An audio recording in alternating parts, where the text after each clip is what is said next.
Tonight we walk through the thick, salty air of a 17th century Amsterdam morning, your boots landing wet on the cobblestones as a fine North Sea mist clings to your collar. You're standing at the very edge of the known world, or at least, at its pulsing, moneyed heart.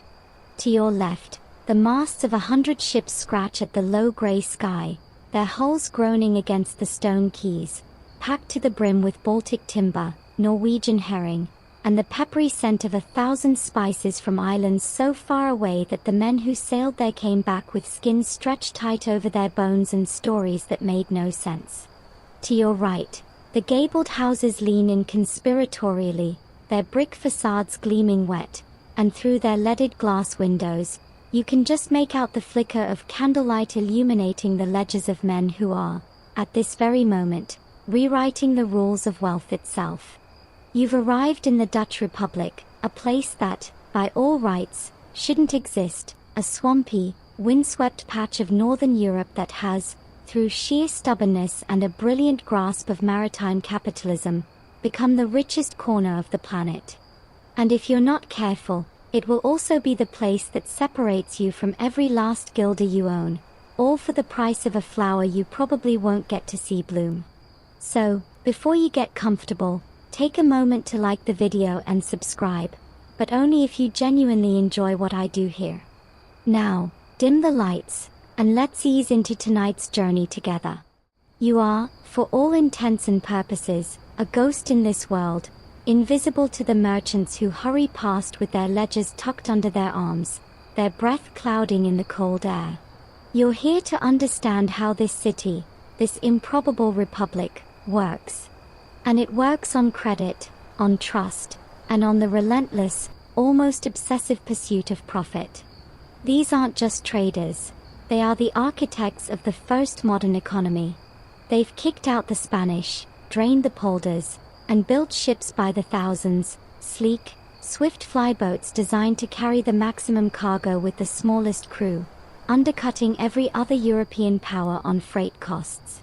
The Dutch East India Company, the VOC, is the world's first multinational corporation, a beast of commerce with its own army, its own currency, and the power to start wars and sign treaties. And its shares are traded right here, on the Amsterdam Stock Exchange, the oldest in the world, where men shout and gesticulate in a frenzy that seems, to your eyes, both chaotic and strangely, coldly methodical. You watch a man in a simple woolen tunic hand over a pouch of silver to a patrician in a starched rough collar, receiving in return nothing more than a piece of paper, a promise, a sliver of a faraway ship's future profits. This is the air they breathe, this speculative oxygen. Everything is tradable, everything has a price, and the entire city hums with the low-grade fever of potential gain. Historians still argue whether this relentless commercial instinct was born from their geography, a low country with little arable land, forcing them to look to the sea, or from their Calvinist theology, which, while preaching sobriety, also saw worldly success as a possible sign of divine favor. Either way, the result is a society awash in new money. The old feudal order has no roots here. There's no ancient nobility looking down on trade. A herring packer's son can become a merchant prince if he has the wit and the nerve. And this fluidity, this sense that fortune is a tide that can be ridden, has created a unique kind of citizen. He is pragmatic, literate, and intensely proud of his republic. His also, you notice as you drift past a bustling tavern, deeply bored. For all their success, these are people who work with numbing intensity. Their lives are ledgers, cargo manifests, and the constant, gnawing anxiety of the sea. They have built the most efficient wealth-generating machine the world has ever seen, and now, sitting atop their pile of guilders, they are looking for something else. Something beautiful. Something rare. Something that has absolutely nothing to do with salt cod or nutmeg. And it is this search, this very human need to possess the unpossessable, that is about to lead them, and you, down a remarkably peculiar garden path. You can smell it in the air, beneath the brine and the tar, a faint, almost imperceptible scent of spring, of damp earth, of something delicate and utterly useless beginning to take root in the stone-hearted soul of this mercantile empire. You follow the scent away from the clatter of the stock exchange and the stink of the herring boats, letting it pull you eastward, across borders and back through a handful of decades, to a world that feels impossibly far from these foggy canals. You find yourself standing in the garden of a man named Carolus Clusius, at the University of Leiden, in the year 1594. The air here is different, cleaner, filled with the hum of bees and the quiet rustle of leaves. Clusius, a towering figure in the world of botany, a man with a wild white beard and eyes that light up at the sight of a strange stamen, has just been given the job of his dreams, to create one of the first great botanical gardens in Europe. And in the soil of this garden, he has planted a handful of strange, unremarkable-looking bulbs. They came to him, indirectly, from the court of the Holy Roman Emperor in Vienna, a hub for exotic curiosities. Their journey, however, began much, much farther away, in the cold, windswept steppes of the Tian Shan Mountains, on the edges of the Ottoman Empire. You kneel beside Clusius, your ghostly fingers passing through the damp earth as he carefully inspects a sprout. He sees it as a scientist, a scholar. For him, this tulip is a puzzle, a living text from the natural world, a specimen to be studied, categorized, and admired for its botanical peculiarity. He doesn't see the future it carries. He doesn't see the madness. To him, it's simply tulipa, a name derived from the Turkish word for turban, tulband, because to his European eyes, the flower's shape resembles the soft, folded cloth worn by the men of the Ottoman lands from which it came. In Constantinople, the sultans had long cultivated a deep love for these flowers. They held lavish tulip festivals in the palace gardens, lighting the blooms with candles and letting tortoises with candles on their backs wander through the beds at night, a slow, silent parade of flame and blossom. The Ottoman elite prized them for their perfect, almost severe beauty, their slender form a contrast to the ruffled, blousy roses that Europeans were used to. But they prized them as living jewels, as ornaments of empire. When Clusius receives his bulbs, sent to him by his old friend and fellow botanist Ogier de Busbecq, the Habsburg ambassador to the Sublime Porte, he treats them with the possessive secrecy of a miser with his gold. He has, you see, the only significant collection of these living jewels north of the Alps. They are his life's work. And when fellow enthusiasts, Dutch merchants with money to burn and a sudden interest in horticulture, come knocking at his garden gate, asking for a bulb or a seed to start their own collections, Clusius turns them away. He gives them nothing. He hoards his tulips like a dragon, refusing to share or sell. Historians still argue whether this was simple academic snobbery, a botanist's disdain for the vulgar commercialism he sensed brewing, or perhaps just the stubbornness of an old man who didn't want his life study scattered to the winds. Whatever the reason, it was, in the long run, a spectacular miscalculation. You watch as a few of those merchants, rebuffed and insulted, decide that if Clusius won't share, they'll simply help themselves. Under the cover of a dark night, you stand in the garden as shadowy figures slip over the wall. They move quickly, their hands digging into the soft, loamy soil, pulling out the precious bulbs, stuffing them into sacks. They don't care about the science, about the taxonomy. They care about possession. They care about beauty. And they care, perhaps already, about the status that a flower no one else has will bring them. As they disappear back into the night, bulbs clutched to their chests, you realize that the tulip has just escaped the confines of the scholarly garden. It has been stolen, yes, but more than that, it has been set free into a new world, a world of commerce and competition.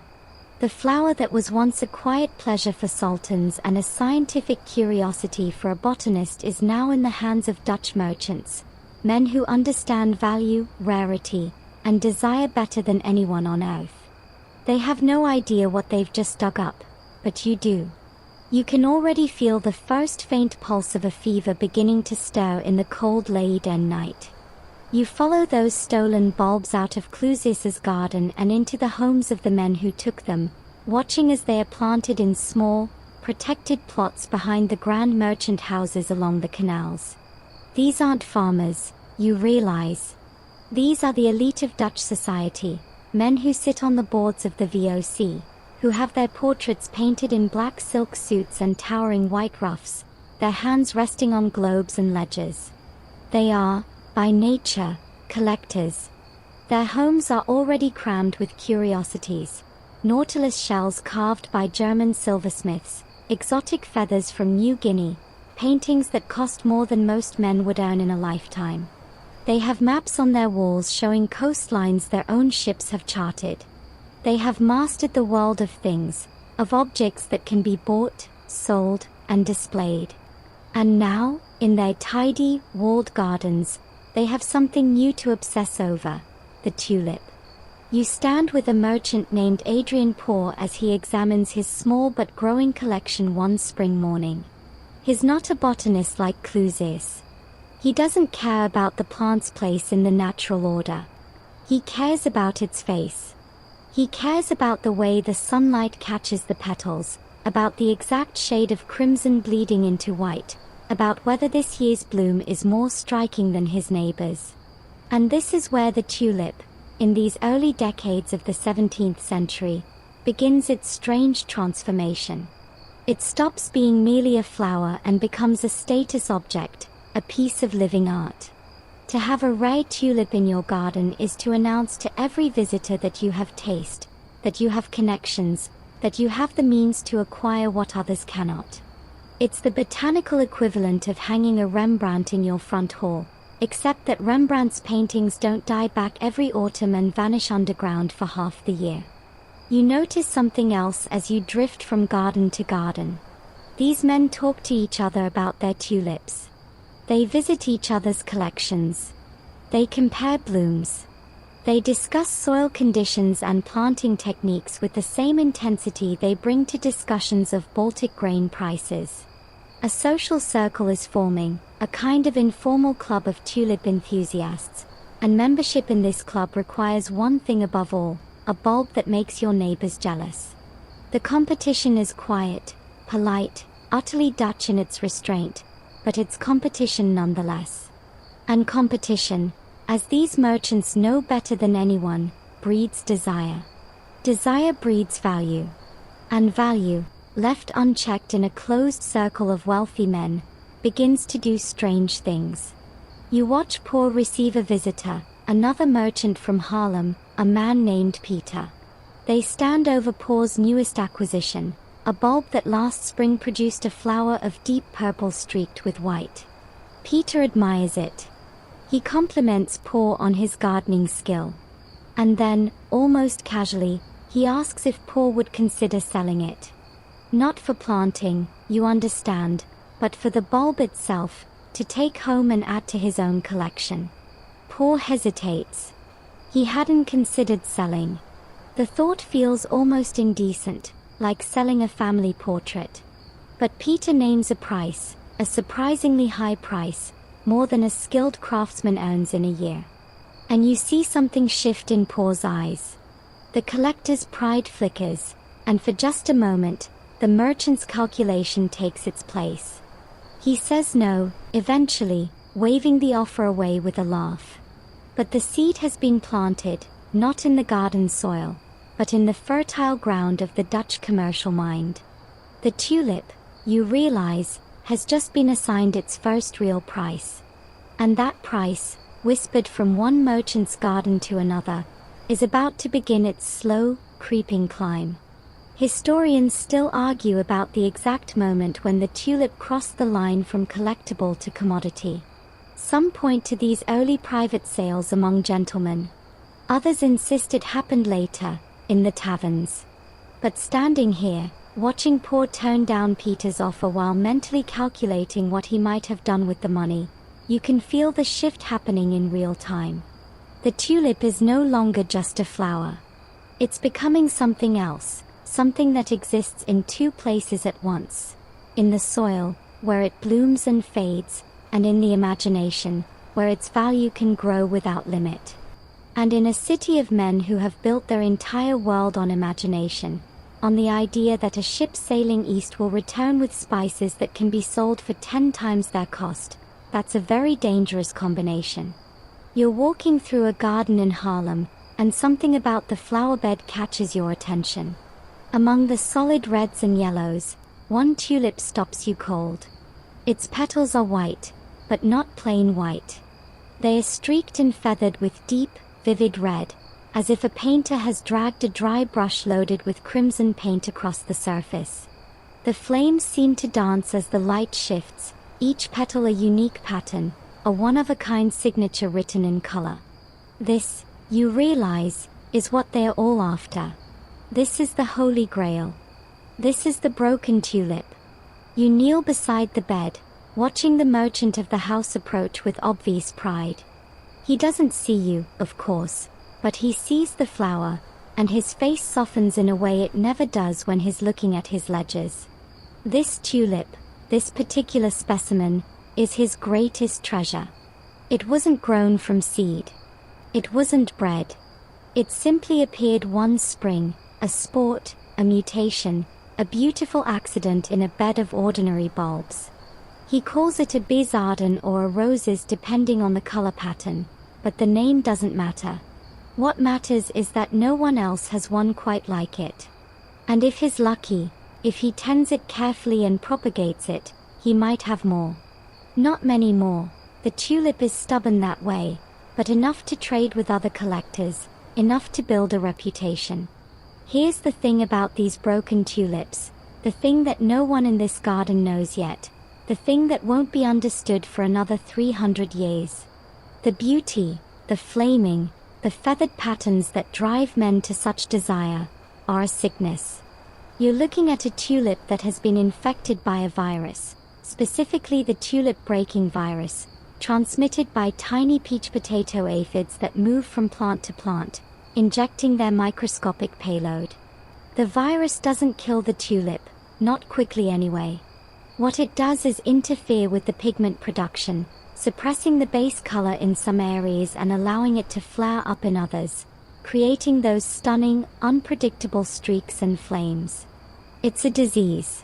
And the merchants and collectors of the Dutch Republic, with all their wealth and sophistication, are bidding fortunes for the botanical equivalent of a consumptive's pale, beautiful complexion.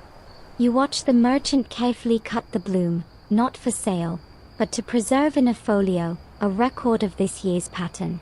The bulb itself will stay in the ground, gathering strength for next spring, when it might produce an entirely different pattern, or might revert to solid colors, or might simply rot.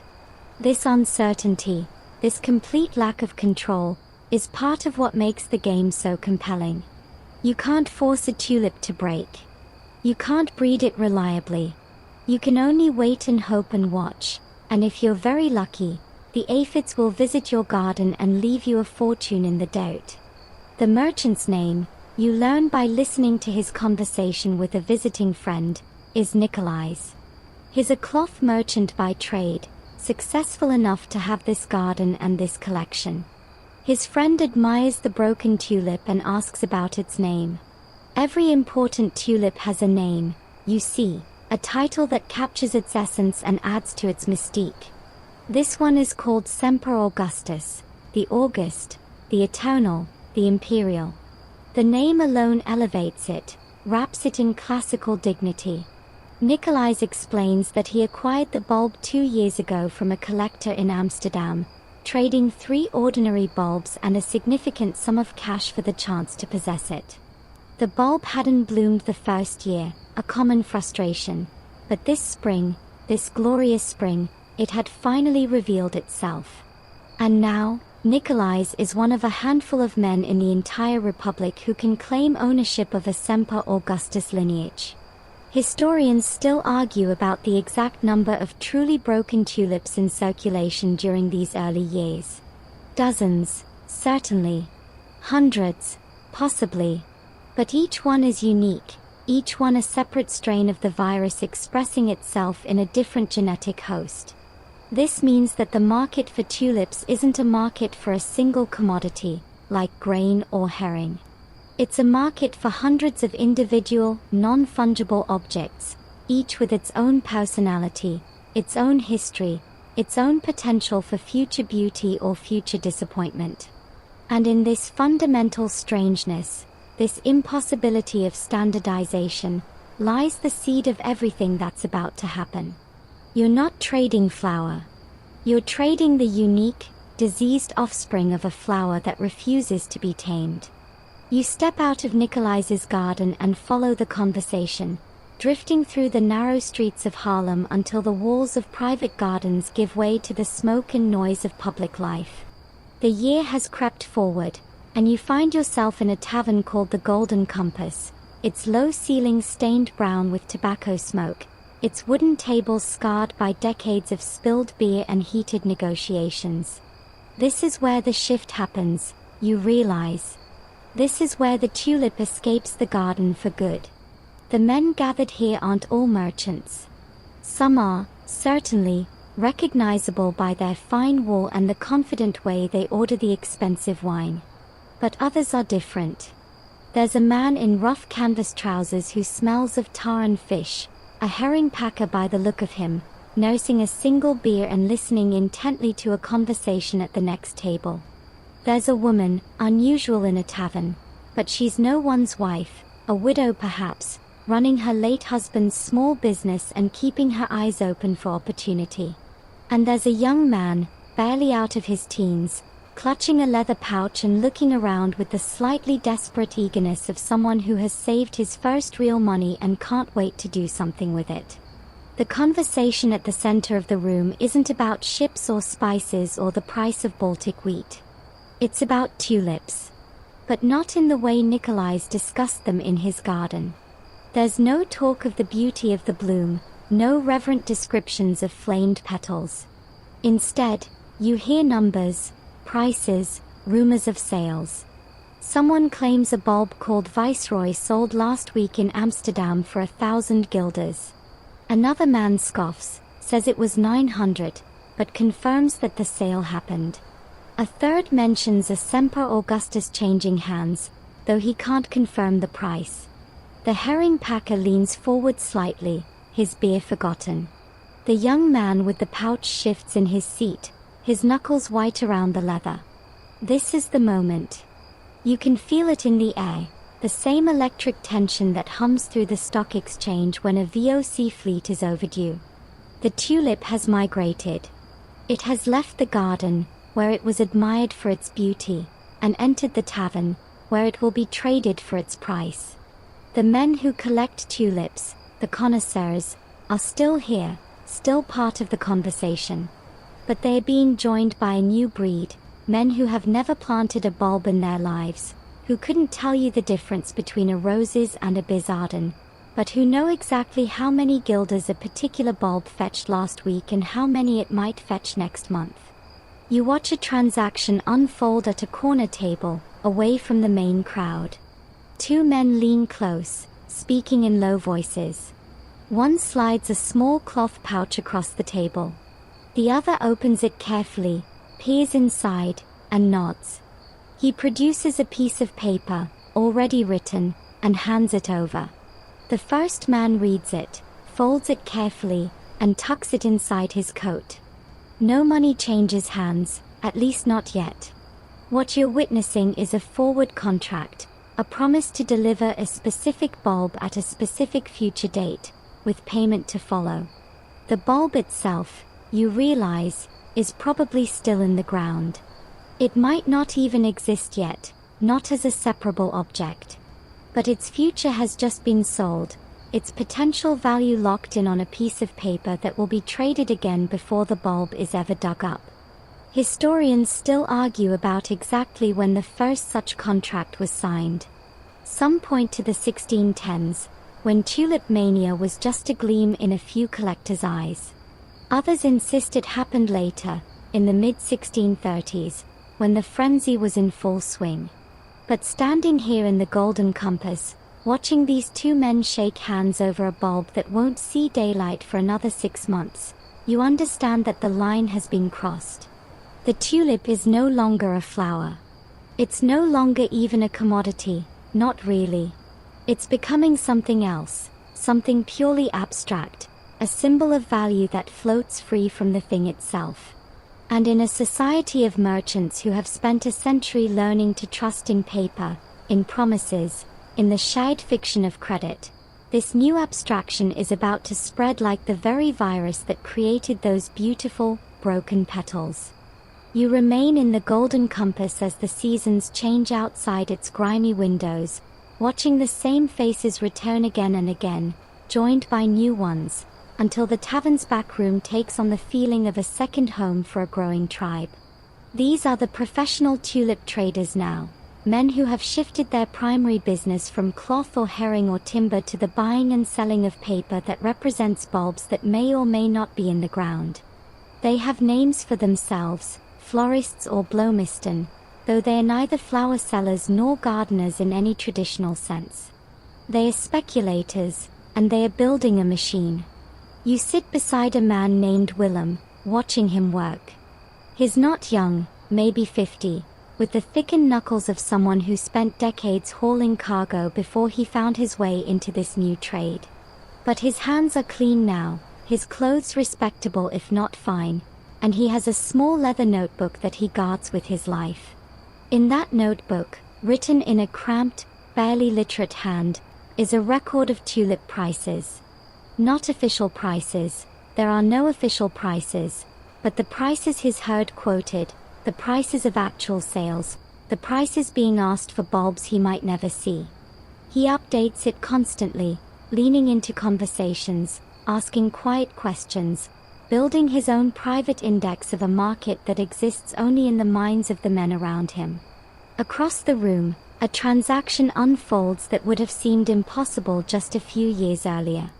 A man offers to sell a bulb called Admiral van der Eyck. Not the bulb itself, you understand, but a contract for its future delivery. The buyer, a baker from Leiden who has somehow found his way into this company, doesn't ask to see the bulb. He doesn't ask where it's planted or who owns the ground. He asks only for the price and for the names of previous owners, the bulb's provenance, its chain of title. This matters enormously. A bulb that once belonged to a famous collector, that has produced famous blooms, that has a history, is worth more than an identical bulb from an unknown garden. The tulip has acquired a biography, a pedigree, a social status of its own. You watch the negotiation, the back and forth, the final handshake. No money changes hands, not yet. Instead, the baker produces a small stack of paper, not guilders, but something almost as good. Promissory notes from his own customers, debts owed to him for bread delivered over the past year. The seller accepts them, discounts them in his mind, tucks them away. The tulip contract changes hands.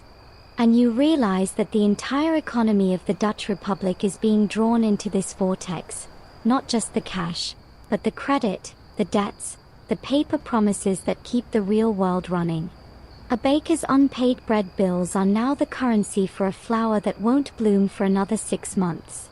Willem, the former stevedore, writes something in his notebook. The price he's recorded for Admiral van der Eyck has just gone up, or at least, a transaction has occurred at a new level, and that will be the price he quotes tomorrow to the next buyer who asks. This is how the market grows, you see. Not through any central exchange, not through any official mechanism, but through this endless, whispered conversation in smoky rooms, through notebooks kept by semi-literate men, through handshake deals that no court would enforce but that everyone in this room accepts as binding. It's a market built entirely on trust, on the shared belief that the prices mean something, that the bulbs exist, that the contracts will be honored.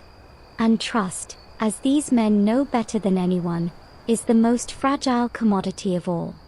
Historians still argue about the psychology of these early professional traders. Were they cynical manipulators, knowingly inflating a bubble they planned to exit before it burst?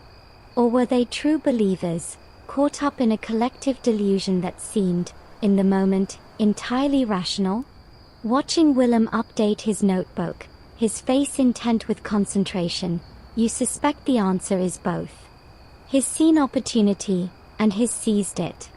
He's built a new life on nothing but paper and conversation. And like everyone else in this room, he's betting that the music will never stop, that there will always be another buyer, that the price will always go up. It's a bet that has paid off, so far. But you've been around long enough to know that bets like this have a way of ending badly. You just don't know when. You step out of the Golden Compass and into the cold Harlem morning, but the world outside has changed. The year is 1635 now, and the fever has broken out of the taverns and into the streets. You walk past a cobbler's shop and hear, through the open window, not the tap of hammer on leather, but the raised voices of men arguing over the price of a bulb called Gouda. You pass a bakery and catch a glimpse of the baker himself, flour still dusting his apron, bent over a scrap of paper with a weaver from across the street, their heads close together, their voices low and urgent. The Tulip has escaped the circle of merchants and professionals. It has found its way into the hands of ordinary people. You stop outside a small house on a narrow street, home to a man named Clays and his family. Clays is a cooper, a barrel maker, skilled with his hands but never wealthy, never able to do more than feed his wife and children and put a little aside for hard times. But today, he's not making barrels. He's standing in his tiny kitchen, facing his wife, Margaret, who holds a small cloth bag in her hands as if it might bite her. In that bag, you know without being told, is their savings. Years of careful coins, of skipped treats, of mended clothes instead of new ones. And Clays wants to use it to buy a tulip. Not a whole tulip, you understand. He couldn't afford that. But a friend, a weaver he drinks with at a different tavern, has explained the new way. You don't have to buy the whole bulb. You can buy a share, a parti, a fraction of a bulb, and still participate in the rising prices. A single Semper Augustus can be divided into multiple partigen, each sold to a different buyer, each representing a claim on the bulb's future value. The bulb itself stays in the ground, whole and untouched, but its ownership is splintered into a dozen pieces, scattered across the city, held by coopers and weavers and chimney sweeps who have never seen it, will never see it, but who now own a piece of its imagined worth. Margaret is not convinced. You watch her face, the worry lines around her mouth, the way her fingers tighten on the bag. She asks sensible questions. What if the bulb dies? What if the price falls? What if the buyer can't pay when the contract comes due? Clays has answers, repeated from the weaver, from the tavern talk. The bulb won't die, it's in good ground. The price won't fall, it never does. The buyer will pay, they always do. But his answers are too quick, too rehearsed, and you see that he's not really listening to her. He's listening to the voice in his head, the voice that whispers about the man in Amsterdam who bought a share last month and sold it this week for double, about the widow on the next street who turned a small inheritance into a fortune, about the chance, the one chance, to escape the endless, grinding labor of the cooper's trade. Historians still argue about how deeply tulip mania penetrated Dutch society. Some traditional accounts describe whole populations caught up in the frenzy, the poor mortgaging their homes, the rich their fortunes. More recent scholarship suggests a more limited phenomenon, confined mostly to the middle and upper classes, with the poor participating only at the edges. But standing here, watching Clays and Margaret, you're not sure the distinction matters. For this family, in this moment, the fever is real. It has entered their kitchen, their marriage, their savings. It has offered them a dream, and dreams, as you know, are harder to resist than any rational argument. Margaret finally sets the bag down on the table. She doesn't hand it over. But she doesn't hide it either. She asks one more question, the question that will decide everything. She asks Clays if he truly believes, if he really thinks this is their way out. And you see Clays hesitate, just for a second, just long enough to show the doubt he's been suppressing. Then he nods. He says yes. He says it's their chance. And Margaret, because she loves him, because she trusts him, because she too dreams of something better, pushes the bag across the table toward him. The tulip market has just gained another investor. And the Cooper's family has just placed its bet on a flower they will never see. You follow Clays through the streets of Harlem, watching him clutch the small bag of coins as if it were a living thing, which in a way, it is. It contains his family's past, their sacrifices, their hopes. And he's about to exchange it for a piece of paper that represents a flower that hasn't bloomed yet, owned by a man he's never met, growing in a garden he's never seen.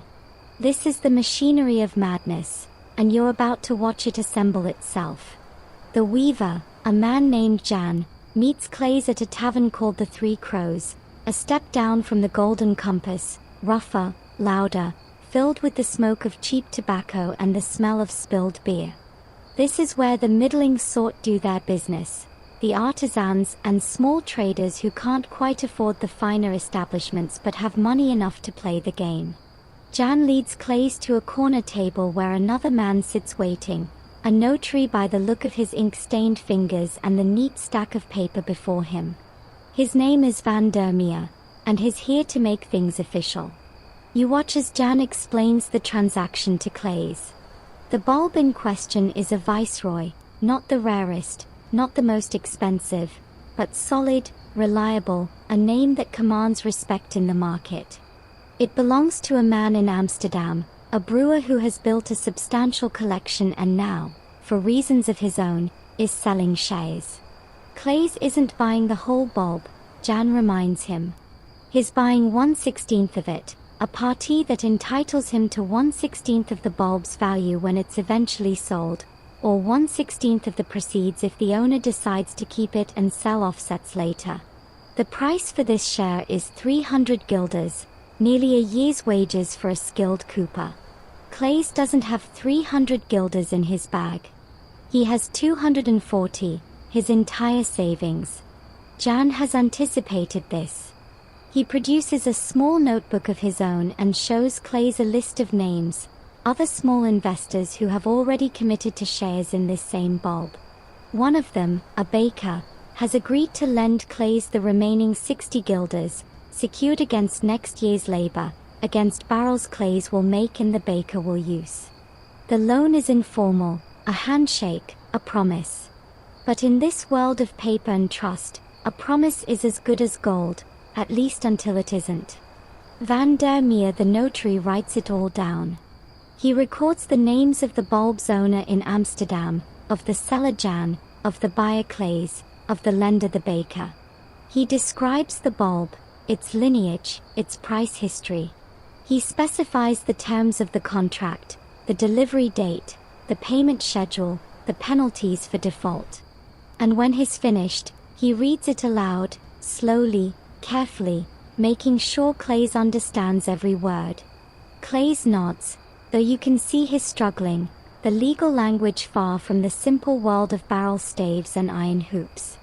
He signs with his mark, a shaky X at the bottom of the page. Van der Meer countersigns, adds his seal, and the contract is complete. Clays hands over the bag of coins. Jan counts them, nods, and passes them to the notary, who will act as intermediary, holding the money until the bulb's owner confirms receipt. In exchange, Clays receives something he's never held before, a tulip contract, a piece of paper that says he owns a share of something he will probably never see. He stares at it, turning it over in his hands, running his fingers along the edges. It feels substantial, official, real. But you know, and somewhere deep down Clays knows too, that its real value isn't in the paper or the words.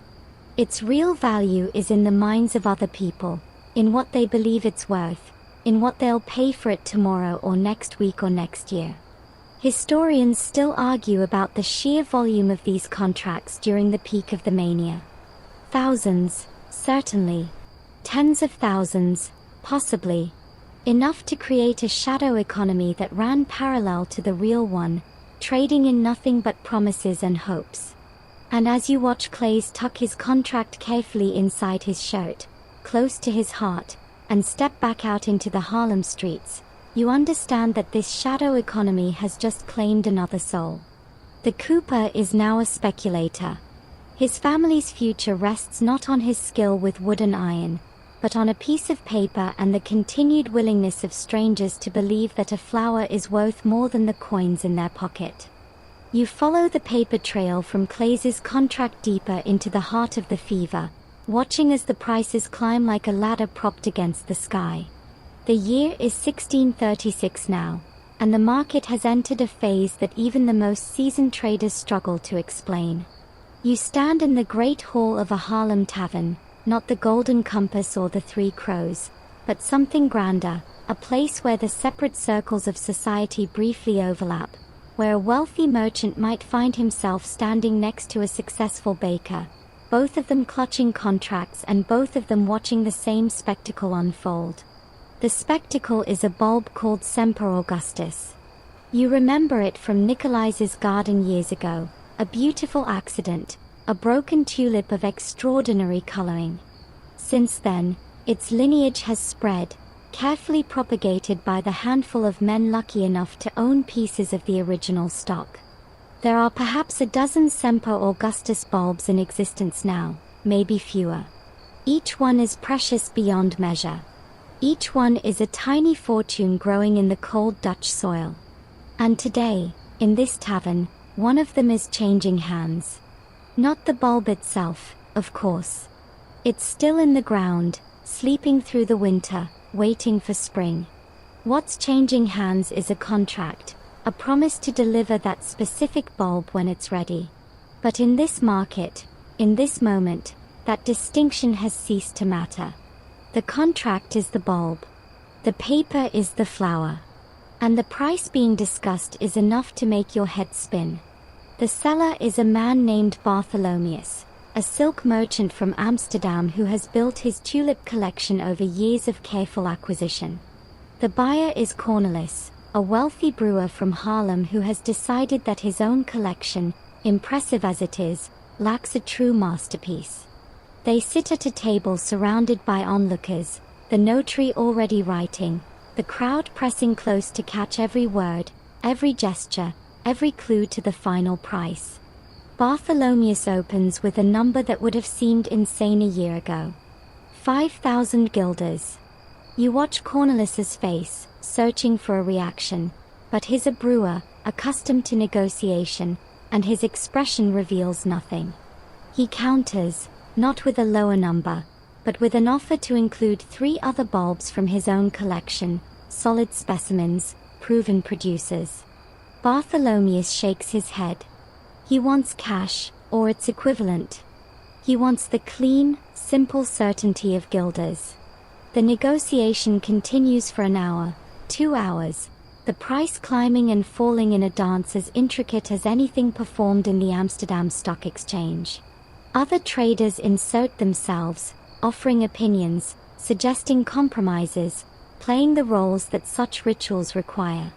The notary's pen never stops moving, recording offers and counteroffers, adding and subtracting, building a document that will capture every twist of this remarkable transaction. Finally, they reach a number. 6,000 guilders. You do the math quickly, converting it into things you understand. 6,000 guilders would buy you a substantial house on one of Amsterdam's finest canals, the kind of house with gables and leaded glass and a garden large enough to grow tulips of your own. 6,000 guilders would feed a family of 4 for decades. 6,000 guilders is more money than most people in this republic will see in a lifetime. And it's about to change hands for a single flower bulb, a lump of dormant vegetable matter that won't do anything interesting for another 3 months. But the transaction isn't done. Cornelis, the brewer, has one more condition. He wants the bulb delivered personally, by Bartholomeus himself, on a specific date in early summer. He wants to see it lifted from the soil, to hold it in his own hands, to be the first to witness its spring bloom in his own garden. Bartholomeus agrees, though you can see the reluctance in his eyes.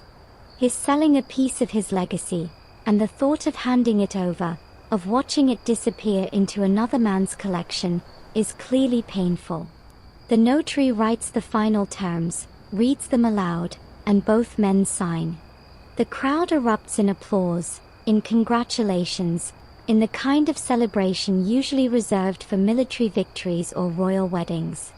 Drinks are ordered, toasts are made, and the price of the Semper Augustus becomes the talk of every tavern in Harlem by nightfall. 6,000 guilders. A new peak. A new record. A new proof, if proof were needed, that the market has no ceiling, that the tulip's value can only go up.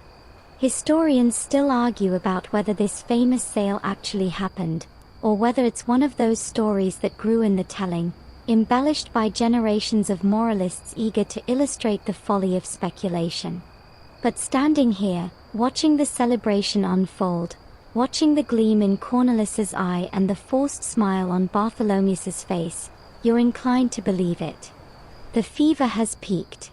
The price has reached its zenith. And somewhere, in a garden you can't see, a sleeping bulb waits to fulfill a promise that no living thing could possibly keep. You drift away from the celebration, leaving the triumphant Cornelis to his toasts and the quietly grieving Bartholomeus to his wine.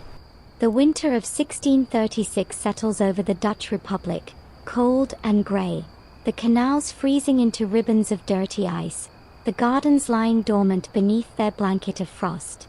Beneath the soil, the tulip bulbs sleep, dreaming their vegetable dreams, utterly indifferent to the fortunes that rest upon their spring emergence. And above the soil, in the taverns and homes and counting houses, the market sleeps too, or seems to. The trading continues, the contracts change hands, the prices climb still higher, but something has shifted. You can feel it in the air, a tension that wasn't there before, a note of uncertainty beneath the confident talk. You find yourself in the town of Harlem on a raw February morning, standing outside a tavern called the Witmolen. Inside, an auction is underway, not the private negotiation of a single bulb, but a public sale, a gathering of the tribe, a chance for smaller investors to acquire pieces of collections being broken up for reasons no one questions too closely. The room is packed, coopers and weavers and bakers standing shoulder to shoulder with merchants and brewers, all of them clutching their contracts, all of them watching the auctioneer with the same hungry attention. The auctioneer, a man named Peter, works through his list methodically, bulb by bulb, share by share. The prices are strong as ever. A Viceroy share sells for 200 guilders. An Admiral van der Eyck goes for 350. A Semper Augustus, not the whole bulb but a fraction, a sliver of that 6,000 guilder treasure, commands a price that would have bought a house just a few years ago. The crowd murmurs its approval, its envy, its determination to get in on the next lot. Then Peter calls out a new bulb, a Gouda, solid but unremarkable, the kind of bulb that would have been ignored in last month's frenzy. He states the opening bid, a reasonable price, in line with recent sales. And nothing happens. The crowd shifts, rustles, waits. No one speaks. No one raises a hand. Peter repeats the bid, looks around the room, sees the same blank faces. He drops the price slightly, a small concession, a gentle nudge. Still nothing. You can feel it now, a wave of something passing through the crowd, not panic, not yet, but something like the pause before a storm, a collective holding of breath. A man near the front, a merchant you recognize from the Golden Compass, finally speaks. He asks a question, not about the bulb, but about the market, about whether anyone has heard anything from Amsterdam, about whether the rumors are true. What rumors, you wonder? The question hangs in the air, unanswered. Another man, a weaver you've seen before, says he heard that a big buyer in Utrecht has stopped purchasing, that he's sitting on his guilders, waiting. Someone else dismisses this, says the Utrecht buyer is just resting, he'll be back. But the uncertainty has taken root. Peter tries again with the Gouda, dropping the price further, almost to the level of 6 months ago. A hand finally goes up, a baker from the back of the room, and the sale is made. But the price is wrong. It's too low. Everyone in the room knows it. The auction continues, but the energy has drained away. Bulbs that would have sparked bidding wars an hour ago sell at the first bid, or don't sell at all. Men who came to buy suddenly find reasons to wait, to see, to consult with friends outside. The room empties slowly, quietly, without the usual laughter and backslapping. You follow the crowd into the street, watching them disperse in small groups, their heads together, their voices low. The questions are everywhere now. Is this just a pause? A correction? Or is it something worse? Historians still argue about exactly what happened that day in Haarlem, whether this was the first crack or just one crack among many, whether the mania had already peaked and this was simply the first public acknowledgement of a reality everyone had been privately dreading. What's certain is that something changed. The spell was broken. Not shattered, not yet, but cracked, just enough to let a little cold air in. And once cold air enters a fever dream, once doubt takes root in a market built entirely on belief, the rest happens almost by itself. You stand in the frozen street, watching the last of the traders disappear into the grey afternoon, and you know that the game has changed. The only question now is how fast the pieces will fall. The cold air from that Haarlem auction spreads through the Republic like a winter fog, seeping into every tavern, every counting house, every kitchen where a tulip contract rests in a wooden box or behind a loose brick. Within days, the questions have become a chorus. Within weeks, the chorus has become a panic. And you stand at the center of it, watching the machinery of madness reverse itself with terrifying speed. You're back in the golden compass, but the room you remember is gone. The confident traders, the eager buyers, the endless hum of negotiation have been replaced by something else entirely. The men gathered here now have the look of shipwreck survivors, hollow-eyed and desperate, clutching their contracts as if the paper itself might save them. At the center of the room, a scene unfolds that captures everything that's gone wrong. A man named Hendrik, a cloth merchant who built his tulip portfolio over years of careful trading, stands facing a weaver named Gerrit. Gerrit holds a contract, one of the many pieces of paper that represent his family's savings, his future, his hope. He's been trying to sell it for 3 days, moving from tavern to tavern, finding no takers. Now he's found Hendrik, who was once eager to buy, who once pursued Gerrit for this very contract. But Hendrik won't buy. He can't buy. He has contracts of his own, piles of them, and no one will buy those either. Gerrit's voice rises, pleading, demanding. He reminds Hendrik of their past deals, of the handshake that sealed them, of the trust that made this market possible. Hendrik shakes his head, his face a mask of misery and guilt. He has no cash, he explains. His own buyers have vanished. His credit is exhausted. He would help if he could, but he can't. The words hang in the air, useless, cruel in their helplessness. Other conversations echo around them, a chorus of desperation. A baker offers his entire collection, carefully acquired over 2 years of frantic trading, for half what he paid. No one responds. A cooper, not Clay's but another, younger man, stands alone in a corner, staring at a contract as if it might spontaneously transform back into the guilders he gave for it. A woman, the widow you noticed months ago, moves through the room with a quiet determination, offering to buy. but only at prices so low that the sellers recoil in anger. She's not a buyer, you realize.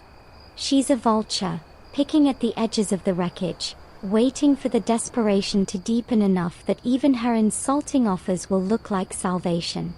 The prices that were once recorded so carefully in Willem's notebook, that were quoted and debated and celebrated, have ceased to exist. There is no market anymore, only individuals trying to escape a fire, each one racing for the exit, each one finding the door blocked by the others. A bulb that sold for 1,000 guilders last month can't find a buyer at 200. A share that would have sparked a bidding war is now worth the paper it's printed on, and the paper isn't worth much. You watch as a fight breaks out near the bar, two men accusing each other of bad faith, of spreading rumors, of causing the collapse. The tavern keeper intervenes, shoving them apart, threatening to call the authorities. The fight subsides, but the anger doesn't. It hangs in the room, thickening the air, turning every glance into a challenge, every word into a potential accusation. Outside, in the streets, the panic spreads. You follow a man named Jacob, a carpenter who invested everything he had in a single viceroy share. He's walking fast, almost running, his contract clutched in his hand. He's heard that a buyer in Amsterdam is still purchasing, that the market there hasn't completely frozen. He's going to try, to make the journey, to find out if the rumor is true. But you see his face, and you know that he knows. The rumor is a lie, a hope, a desperate grasp at a rope that isn't there. He'll make the journey, and he'll find the same scene in Amsterdam, the same frozen faces, the same worthless paper. Historians still argue about the speed of the collapse. Some describe a gradual decline, a slow leak of confidence over weeks and months. Others insist it was a sudden rupture, a single moment when the collective delusion shattered and everyone saw, at once, that the emperor had no clothes. Standing here, watching Jacob disappear into the grey distance, watching the men in the golden compass stare at each other with the dawning horror of shared ruin, you're inclined to believe the second version. The bubble didn't deflate. It burst.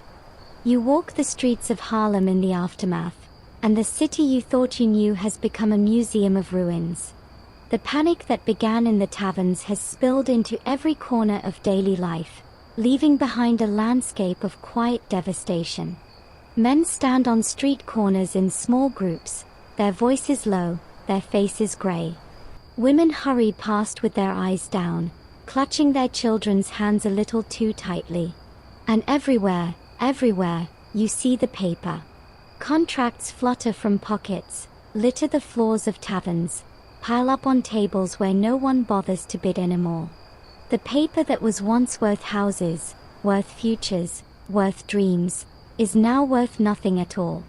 You find yourself outside the cooper's shop, Claes's shop, the man who traded his family's savings for a share of a viceroy he would never see. The door is closed, unusual for a working day. You drift through the wood, finding yourself inside a space that feels more like a tomb than a home.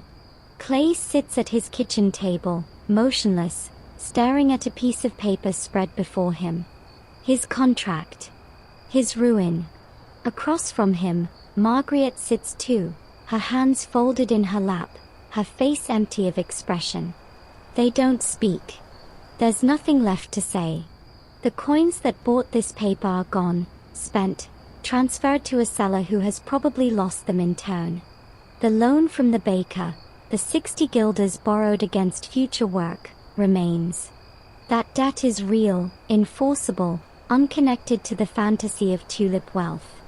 Claes will have to make barrels for the baker, many barrels, for free, to pay it off. Months of labor, gone. And for what? For a piece of paper that now sits on his table like an accusation. You look closer at the contract, reading the careful script of the notary, the signatures, the seals. It's a beautiful object, really, a testament to the skill of Dutch craftsmen, to the sophistication of Dutch commerce. It lists the bulb, the viceroy, describes its lineage, its expected delivery date, its price. It names Clays as the owner of 1/16 of this magnificent object. It is, in every formal sense, a valid legal document. And it is utterly, completely worthless. Margaret finally speaks. Her voice is quiet, not angry, just tired. She asks what they'll tell the children. Clays doesn't answer. She asks what they'll do about the rent, about the food, about the winter coming. Clays still doesn't answer. He can't. There are no answers. The tulip took everything, and the tulip gave nothing back. Not even a flower, not even a single bloom to remember it by. The bulb itself, the actual viceroy that Clays bought his share of, is still in the ground somewhere, still sleeping, still waiting for spring. But it doesn't belong to Clays, not really. It belongs to a syndicate, a collection of shareholders who now hate each other, who blame each other, who will spend years in court fighting over a thing none of them can possess. You leave the Cooper's house and continue through the city, past other scenes of quiet ruin. A baker's shop, closed, a note on the door explaining that the baker is ill, though everyone knows the truth. A weaver's house, silent, the loom inside untouched for days. A merchant's Grand Canal house, still grand, still imposing, but the merchant inside is selling his paintings, his furniture, his wife's jewelry, anything to raise cash to cover the debts his tulip contracts left behind. In the taverns, the mood has shifted from panic to something worse, a sullen, dangerous anger. Men who trusted each other now glower across the room, nursing cheap beer and memories of better times. Accusations fly, sometimes leading to fights, sometimes to challenges that will be settled in court or in the street. The notaries are busier than ever, but not drawing up new contracts. They are recording defaults, calculating losses, preparing the paperwork for lawsuits that will clog the Dutch courts for years. Historians still argue about the total losses from the tulip collapse. Some estimates run into the millions of guilders, a staggering sum for a small republic. Others suggest that the losses were concentrated among a relatively small group, that most of the population watched from the sidelines and quietly thanked God for their poverty. But standing here, watching Clays and Margaret, watching the closed shops and the empty taverns, you suspect the truth is somewhere in between. Enough people lost enough money to leave a scar on the national psyche. Enough families were ruined to create a cautionary tale that would echo down the centuries. The tulip bubble had burst, and the wreckage would take a long time to clear. You follow the wreckage to its logical destination, the halls of power, where the men who govern this republic must now decide what to do about the mess. The States General meets in The Hague, in a chamber thick with tension and the smell of wool and nervous sweat. You stand among them, invisible, watching as the representatives of Holland's cities try to find a way out of a crisis that has no obvious solution. The debate opens quietly, with procedural questions, with attempts to define the problem. What, exactly, is before them? A wave of debt defaults, certainly. A cascade of lawsuits, inevitably. But is this a matter for government? Are tulip contracts a legitimate form of commerce, deserving of legal protection? Or are they something else, something that the state can safely ignore? The representatives from Amsterdam speak first, cautiously, reasonably. They note that the tulip trade was never regulated, never licensed, never formally recognized. It grew up in taverns and private gardens, outside the official economy. Perhaps, they suggest, it should remain outside. Perhaps the state has no obligation to clean up a mess it never authorized.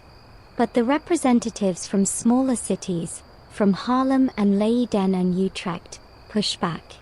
Their constituents are ruined, they argue. Their local economies are frozen. Creditors cannot collect, debtors cannot pay, and the entire system of trust that underpins Dutch commerce is threatened. Something must be done. You watch as a lawyer rises to address the assembly, a man named Grotius, not the famous Hugo but a younger relative, equally skilled in the intricacies of Dutch law. He lays out the legal situation with cold clarity. Tulip contracts, he explains, are not like other contracts. They were often made without witnesses, without proper documentation, without any of the safeguards that ordinary commerce requires. Many were made for future delivery, for bulbs that didn't yet exist, for value that was purely speculative. In strict legal terms, many of these contracts may be unenforceable. A murmur runs through the chamber. Unenforceable. The word hangs in the air, offering both hope and terror. For debtors, it sounds like salvation. For creditors, like ruin. The assembly divides along predictable lines, those whose constituents owe money arguing for cancellation, those whose constituents are owed money arguing for enforcement. The debate continues for days, spilling out of the chamber and into the taverns and streets of The Hague. Pamphlets appear, arguing one side or the other, written by anonymous authors who have everything to lose or everything to gain. The city buzzes with rumor and speculation, an echo of the tulip frenzy itself, but focused now on the actions of the government rather than the price of bulbs. Finally, after weeks of argument, the States General reaches a decision. Or rather, it reaches a non-decision, which amounts to the same thing. The Assembly declares that tulip contracts are a matter for the courts, not for the government. Local magistrates should handle disputes on a case-by-case basis, applying existing law and common sense. The state will not intervene. It will not enforce contracts. It will not cancel them. It will simply step aside and let the wreckage sort itself out. Historians still argue about the wisdom of this decision. Some praise it as a masterstroke of non-intervention, allowing the market to correct itself without government meddling. Others condemn it as a cowardly abdication, a refusal to protect citizens from the consequences of their own folly. Standing here, watching the representatives file out of the chamber, their faces a mix of relief and unease, you're not sure which interpretation is right. What you do know is that the decision has immediate consequences. In cities across the Republic, magistrates begin hearing tulip cases, and they reach wildly different conclusions. Some enforce contracts strictly, ruining debtors who cannot pay. Others cancel contracts, ruining creditors who were counting on payment. Still others split the difference, ordering partial payments or creative compromises that satisfy no one but at least end the litigation. The result is chaos, a patchwork of conflicting rulings that leaves everyone uncertain and angry. The tulip market, already dead, receives no resurrection from this legal confusion. No one dares trade when the rules keep changing. No one trusts a contract when enforcement is unpredictable. The last flickers of activity die out, and the tulip fades from the taverns and counting houses, retreating back to the gardens where it began. The flower that briefly ruled the Dutch imagination returns to its proper place, a thing of beauty, not of commerce.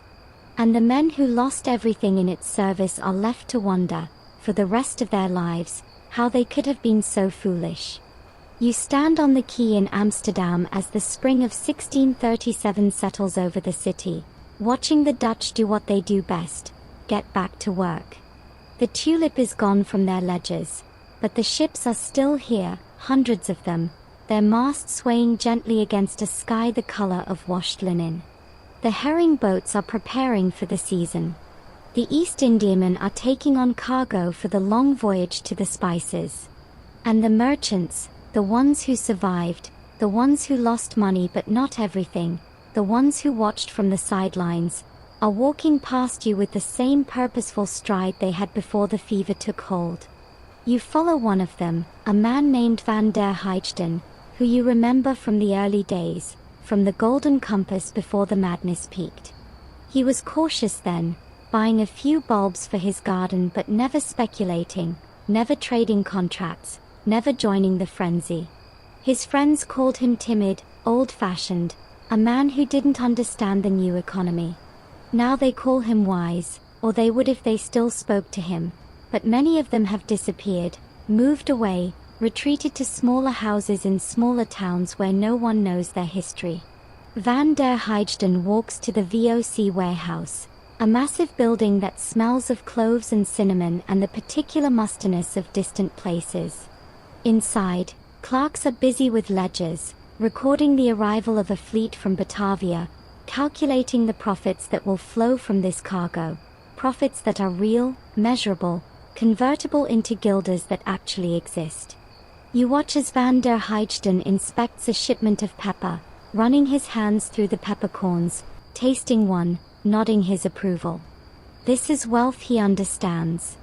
This is wealth that doesn't disappear when confidence falters. Outside, on the canals, the usual traffic has resumed. Barges laden with peat, with timber, with barrels of salted herring, move slowly toward the markets. The bargemen shout to each other in the flat Dutch accent, their language full of guttural sounds that seem to come from somewhere deep in the throat. They didn't participate in the tulip trade, most of them. They had no money to speculate, no time to sit in taverns dreaming of riches. They worked, as they always worked, and now they are still working, while the speculators nurse their wounds in empty houses. You drift through the city, past the shops and homes, noticing the small signs of recovery. A baker's window displays fresh bread, and customers wait in line to buy it. A weaver's loom clatters through an open door, the rhythm steady, relentless, the sound of production, of something real being made. A carpenter's yard holds stacks of finished barrels, waiting for buyers who need them, who will pay for them, who will use them to store herring or beer or the 1,000 other products that keep this republic running. In the taverns, the mood has shifted again. The tulip traders are gone, replaced by the usual crowd of sailors and laborers and minor merchants drinking their beer and talking about ordinary things. The prices of Baltic grain. The chances of peace or war with Spain. The latest news from the East. No one mentions tulips. No one wants to be reminded. The subject has become taboo, a mark of shame, a reminder of collective folly that everyone would rather forget. But not everyone has forgotten. In a corner of the Golden Compass, you see an old man sitting alone, a half-empty beer before him, staring at nothing. You recognize him, barely. It's Willem, the former stevedore who kept the notebook, who recorded the prices, who built a new life on the tulip trade. His notebook is gone, sold perhaps, or burned, or simply lost in the chaos of the collapse. His clothes are shabby now, his hands trembling slightly as he raises his beer. He's a ghost, you realize, a remnant of a world that vanished almost overnight. He'll find work, probably, back on the docks, back where he started. But he'll never be the same. None of them will. Historians still argue about the long-term economic impact of tulip mania. Some insist it was negligible, a brief fever that left no permanent mark on the robust Dutch economy. Others see it as a warning, a first glimpse of the instability that would eventually contribute to the Republic's decline. Standing here, watching Willem and Van der Heijden and the endless traffic on the canals, you suspect both are true. The economy survived because it was built on real things, on ships and spices and the relentless labor of a practical people. But something was lost too, some innocence about money, some trust in the collective wisdom of the market. The Dutch would never look at a flower the same way again. You find yourself, finally, in a quiet garden on the edge of Haarlem, the same garden where you once watched Nicolai's admire his Semper Augustus so many years ago. The garden is different now, smaller, less ambitious, but still beautiful in its modest way.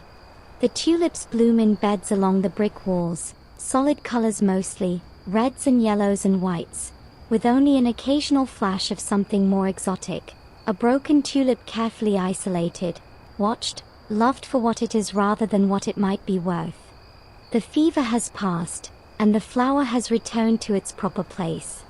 You sit on a wooden bench, invisible still, and let the peace of the garden settle over you. The spring sun is warm on your face. The bees move methodically from bloom to bloom, doing their work without concern for human folly. And you think about what you've witnessed, this strange chapter in the history of a small, determined nation, this moment when an entire people lost their minds over a flower. The tulip itself, you realize, was never the point. It was just a vessel, a convenient container for hopes and dreams and the eternal human desire for something more. The Dutch merchants who first collected those stolen bulbs weren't crazy. They were responding to beauty, to rarity, to the pleasure of owning something no one else had. The professional traders who built the market weren't villains. They were entrepreneurs, spotting an opportunity and exploiting it with the same energy they brought to every other corner of Dutch commerce.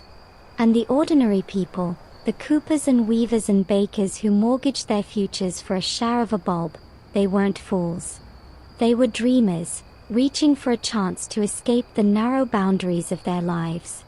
The madness came from the space between them, from the collective belief that the game would never end, that prices would always rise, that there would always be another buyer waiting with a bigger bag of guilders. It came from the paper, from the contracts that detached value from reality and sent it floating free, unmoored, impossible to anchor. It came from the human capacity for self-deception, for seeing what we want to see rather than what's actually there. And when the belief shattered, when the collective dream dissolved, the Dutch did what practical people always do. They shrugged, more or less. They picked up the pieces. They went back to work. The economy, that vast machine of ships and spices and herring, barely hiccuped. The Republic survived, thrived even, for another century. But the story survived too, passed down through generations, a cautionary tale told to children and investors alike, a reminder that value is never quite as solid as it seems. You think about the men you've followed, the ones who lived through this moment. Claes the cooper, sitting in his kitchen with his worthless contract. Margaret his wife, facing the long labor of paying off debts incurred for a dream. Willem the stevedore, starting over on the docks where he began. Cornelis the brewer, owner of a 6,000 guilder bulb that probably never produced a bloom worthy of its price. They'll carry this experience forever, a scar on their memories, a story they'll tell their grandchildren with a mix of shame and wonder. We were there, they'll say. We saw it happen. We almost touched it. And the tulips themselves, the beautiful, indifferent tulips, they'll keep blooming every spring, their petals opening to the sun, their colors still capable of stopping the heart of anyone who really looks. The broken ones still appear, still carry their viral beauty, still remind us that the most precious things are often the most fragile, the most diseased, the most likely to vanish without warning. They don't care about the fortunes that were won and lost in their name. They just grow, as they always have, as they always will. Historians still argue about the meaning of it all, about whether tulip mania was a unique aberration or a recurring pattern, about whether we've learned anything in the centuries since. But sitting here, in this quiet garden, watching the bees and the blooms and the slow passage of a spring afternoon, you suspect the answer doesn't matter. The story matters. The memory matters. The reminder that we are capable of such beautiful, such human, such ridiculous folly matters. The sun drops lower, the shadows lengthen, and the garden grows quiet. The bees have returned to their hive. The tulips close their petals for the night. And you, finally, let go of the long journey, let the images fade, let the voices of the past recede into the gentle hum of evening. The Dutch merchants and their tulips have returned to history, where they belong, leaving behind nothing but a story, a warning, and a flower that blooms every spring, innocent of everything that happened in its name. The garden grows quieter still as the light softens to amber, then to the deep blue of approaching dusk. You remain on the bench, not ready to leave, not quite able to let go of this place where so much began and ended. The tulips are closing now, their petals folding inward, protecting their centers from the night chill. In the morning they'll open again, as they have every spring for centuries, as they will every spring for centuries to come. The men who traded them, who fought over them, who ruined themselves for them, are long dust. But the flowers endure, patient and beautiful and utterly indifferent to the drama they once inspired. You think about the shape of what you've witnessed, the arc of it, the way a passion for beauty transformed into a hunger for wealth, then into a collective delusion, then into ruin, then into memory. It's a story that repeats itself, in different forms, in different times, with different objects wearing the mask of value. South Sea shares, Mississippi land, railway stocks, internet startups, houses in the desert. The names change, the details shift, but the pattern remains eerily the same: desire, belief, frenzy, panic, ruin, and finally, forgetting. Until the next time. The Dutch, practical to the end, understood this better than most. They didn't dwell on their folly. They didn't erect monuments to their shame. They simply moved on, carrying the lesson in their bones if not in their conscious memory. And when the next bubble came, and it always does, some of them fell for it again, because that's what humans do. But others remembered hearing their grandparents tell the tale, and they stayed away, tending their gardens and their businesses and their quiet lives, content with what was real. You stand finally, brushing invisible dust from your clothes, and take a last look at the garden. The first stars are appearing overhead, faint points of light in the deepening sky. Somewhere in the distance, a bell tolls the hour, the same sound that once marked the days of Clays and Margaret, of Willem and Cornelis, of all the hopeful souls who traded their futures for a flower. The sound carries across the rooftops, across the canals, across the centuries, linking you to them in ways you can't quite explain. The tulips sleep. The city settles into its nightly quiet. The great machine of Dutch commerce, the ships and warehouses and counting houses, rests for a few hours before beginning again at dawn. And you, the ghost who walked among them, the witness to their strangest season, prepare to fade back into whatever time you came from. You carry their story with you, their folly and their resilience, their dreams and their disappointments. It's a story worth remembering, not because it's unique, but because it's not. Because it could happen again. Because it will happen again. Because somewhere, right now, in some tavern or trading floor or online forum, the next tulip is already being planted. But that's a story for another night. For now, there's only this garden, this dusk, this quiet end to a long journey through a moment when the world went briefly, beautifully mad. The flowers don't judge. The stars don't care. And you, finally, are ready to rest. So let the story settle, let the images soften, let the voices of the past whisper themselves into silence. The Dutch merchants and their tulips have done their work, have taught their lesson, have entertained and warned and haunted you just enough. Now there's only the slow breath of evening, the distant sound of water moving through ancient canals, the sense of a circle closing, a tale complete. Sleep well, knowing that the madness is behind you, that the flowers will bloom again in the morning, that the world continues its steady turning whether we lose our heads or keep them. Sleep well, and dream of gardens, of quiet beauty, of value that rests in things that can be held and seen and loved without destroying us. Sleep well, and let the tulips rest.